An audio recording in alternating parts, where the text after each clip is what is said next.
قرآن کے اندر وہ ایک آیت ہے کہ جب تم پھنستے ہو تو تم میری طرف لوٹتے ہو، جب تم نکل جاتے ہو تو تم یہ کہتے ہو کہ یہ میرا ہی علم تھا، یہ میری دانشوری تھی کہ میں نکل گیا ہوں. یہ اللہ تعالیٰ نے قرآن میں یہ بھی بتا دی ہے. تو وہ دعائیں بھی ایسی دل سے نکلتی تھیں کہ وہ آج بھی مجھے اپنے الفاظوں پہ بھی جو ہے حیرانگی ہوتی ہے. میں تو اللہ کے ہاتھ پھیلاتا تھا، اللہ تعالیٰ تو یوسف علیہ السلام کو کنویں سے نکال کے بادشاہ بنانے پہ قادر ہے. یا اللہ تو یونس علیہ السلام کو مچھلی کے پیٹ سے باہر نکالنے پہ قادر ہے.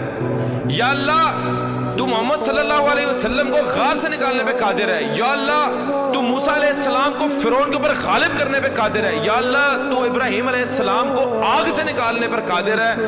یا اللہ میرا مسئلہ تیرے آگے کیا ہے؟ 1.5 مہینہ مجھے آج بھی یاد ہے، 1.5 مہینہ، اور جس چنگل میں پھنسا تھا وہاں سے آزاد ہو گئی. میری 100% ریکوری ہو گئی، میں بالکل ایزی ہو گیا.